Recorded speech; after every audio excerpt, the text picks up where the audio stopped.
Wout van Aert, our beloved Belgian bot, beamed with happiness when he crossed the finish line yesterday in second place again. He assured the media that simply wearing the leader's red jersey was worth it. And seeing that, again, his podcaster partner, Pauline Ferrand-Prévot's boyfriend, had already abandoned due to a crash, again, maybe we can even understand him.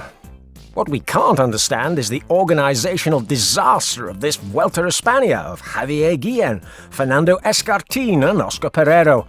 After begging Dracula Gianetti for weeks to line up the hard-working Juan Ayuso in the Saunier Duval team just to have a little more audience and a little more controversy, now they're delighted that a superstar, like the bot, is the red jersey of the race, giving extra visibility to their sponsors.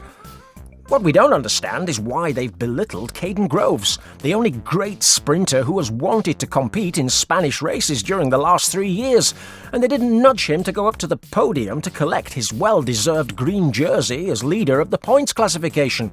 Instead, they went up to the bot, which at least gives them more visibility. What a trio of geniuses! The organisation has been somewhat shameful, to the extent that it's already been criticised, even by mummies that are going to retire, like Rigoberto Urán, a guy without scruples, and even with a heart operation, he's insisted that the route of this Vuelta a España 2024 is complete garbage. Perhaps it's normal that people follow the advice and the example of the Slovenian alien and watch more exciting races. One of them is the Tour de l'Avenir, which we shall also follow here on the channel. There we'll see real monsters like Jan Vidar, Joseph Blackmore or Antonio Morgado facing off, duking it out. And we'll also see the Tiny Tim time trialist of the Ineos team, Mikel Landa. He's won his first yellow jersey there. That said, if you want to watch the Vuelta a España so that you don't fall asleep, at least you've got your uncle's cycling highlights to entertain you and warn you of the perils of modern cycling. We can do it both here and on our new Twitter account, @UncleCycling. So subscribe now and let's get on to Stage 3 of the Vuelta a España 2024. The peloton would leave Portuguese lands dominated by the hilarious Menotropin-loving Savgal Anicola on another stage very similar to the previous one. 191 kilometres between Lousa, a small town in Coimbra where the mafia traffics wood felled from the forests of the mountain range, and Castelo Branco, a small town where the Portuguese army, supported by the British, defeated the Spanish and French during the 7 Years' War. A nice metaphor against the French Omeri Sports and the Spanish course designer and the Ferrari and Fuentes client Fernando Escartin, but such is the cultural level of these characters. Again, a flat day by modern standards, and again, weather very similar to yesterday. Very hot and very windy, and so we're expecting to see a predictable sprint finish.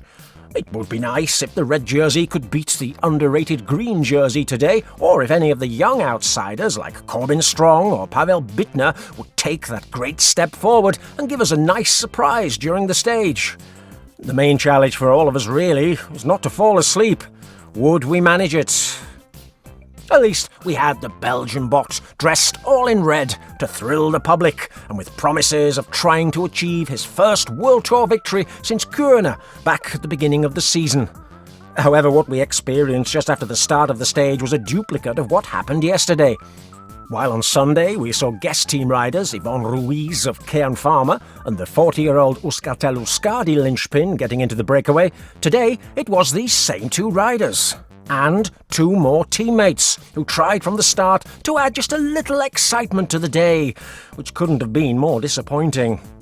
For Kean Pharma, the pharmaceutical brand, the 25-year-old Spaniard Unai Iribar, whose best professional result is a 3rd place in a stage of the Tour of Rwanda, and for Euskaltel-Euskadi, Xavier Isaza, another 22-year-old Spaniard without victories, whose best professional result is a 4th place in a stage of the Vuelta a Andalucía. It's normal that the 40-year-old Lynx has been named by the public as the most combative rider of the stage, because when great cyclists try, you see the difference. Well, as in today's stage, fought out between Syncrosfera Kampenaerts, the king of the mountain Kung, and the Dane, because you know there's always a Dane, Kasper Asgreen. But the peloton quickly moved to snuff out any action, applying the pacts that the YouTuber Alex Dowsett told us about years ago, all preventing us from enjoying an exciting stage with good riders fighting for the victory. At least for the Danes, there was good news from the Tour de l'Avenir. The 19-year-old Henrik Pedersen from the Norwegian state doping team Uno X and European junior champion. He managed to beat the new Slovenian alien mascot Gal Glivar and Continuum Sports Belgian Tim Rex after a 177-kilometre breakaway, taking the yellow jersey in the process. Remember, folks, it's always a Dane. Perhaps spurred on by Uncle Cycling highlights and the positive comments he'd said about his chances in this Vuelta 2024, the 40-year-old Lynx used his experience against three riders with no wins and hardly any future in professional cycling to crown the day's biggest difficulty, the second category Alto di Teixeira. He did it in the lead and took the Blue Points jersey as Mountain's leader. All without having to put up with drunken fans throwing him to the ground, as happened the day before with the also dangerous Matthias Vacek. That's what happens when there are hardly any people watching the riders go by in the mountains, my dear friends.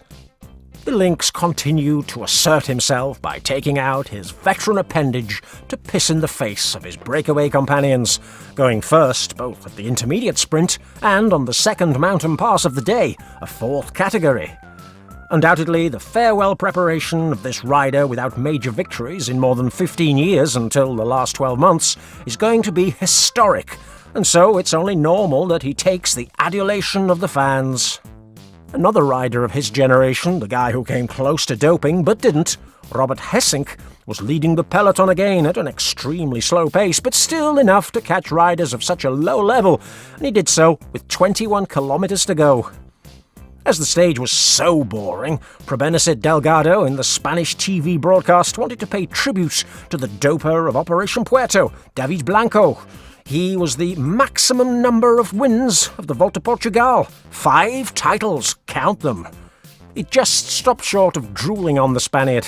But we can only ask, before leaving Portuguese territory, that Delgado pays tribute to other winners, such as Raul Alacon or Mauricio Moreira. Now, Syncros Ferrer Campeonato tried to take revenge on the bunch in the final kilometre, but it was all to no avail. Rabobank and Alpecin were working very hard to bring their leaders to the head of the bunch, and there, in the final 200 metres, it was the Belgian bot who won this time ahead of Groves, making his classic gesture of the seagull for a simple stage of the Vuelta, taking his win total to 2 in a whole season. In third place came another Euskaltel veteran, Jon Aberasturi, proving that the Basque Orange machine is working again more than 10 years after the demise of the original team. Once again, Javier Guillen was happy, and this time he could give the green jersey to the Belgian bot as the new leader of the points classification, although Van Aert soon deflated the illusions of his fanbase by admitting that he will not be fighting for the overall classification and that instead he will limit himself to help the Andorran Sepp Kuss on the climbs to come. Well done, bot. You've already done more than this race deserved with its horrible Grand Départ. And now you, dear viewer, check out the video on the screen. You will love it.